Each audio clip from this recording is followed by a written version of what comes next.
And we're live. Okay, that part is working. That's great, but where's chat? And how do I know if someone followed me? And what did I want to talk about again? BRB, everyone. Live streaming involves a lot of moving pieces, so let's get them in order, shall we? This is DIY in 5. Hey everyone, my name's Trisha Hirschberger, and you are watching DIY in 5, the show where we make tech simple so that you feel confident doing it yourself. Last episode, we discussed how to go live, getting your signal out clearly to the platform of your choice.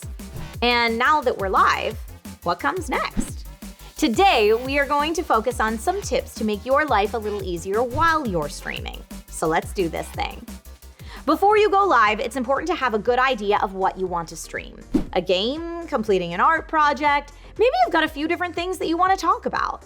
The more complex your stream content will be, the more likely it'll be nice to have it written down somewhere so you can refer to it if you draw a blank.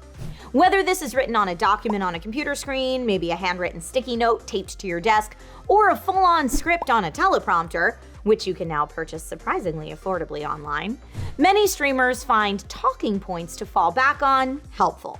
In addition to your talking points, you'll want to make sure you interact with your viewers, which means you'll need a way to see your chat. Depending which platform you're streaming to, there's typically some type of chat overlay if you're on mobile, or chat interface if you're on a desktop that you'll want to have open. Some folks prefer to have chat on a separate device, like a tablet, that's set just out of frame but within eye line. The more you can interact with your viewers, the better. After all, why else are you doing this live? Try your best not to let chat throw you off, as this will get easier with practice. If you lose your train of thought, refer to those talking points that we mentioned earlier. Speaking of chat throwing you off, having at least one moderator in chat will make your life as a streamer much easier. Shout out to the mods of the world. They are the real MVPs. Moderators can make sure everyone in chat is following your stream rules, whatever they may be, and help you avoid uncomfortable situations. When you are first starting, having a friend or family member act as moderator for your stream will help tremendously. Decide where your line is when it comes to a verbal warning, timeout, or ban, and make sure you're on the same page.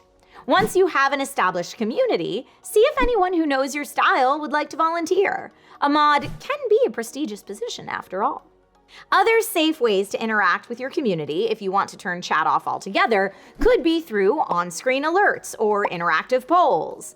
Some platforms and streaming software options have built-in tools to do these types of things, and with others, you may have to get creative. Either way, breathe, remember what you're doing, why you're doing it, and try to relax and have fun. Finally, thank your viewers for stopping by your stream and sharing time with you. Let them know when you next plan to be live, and do your best to stick to a schedule. Streaming is a learning process, and it will get easier as you go along.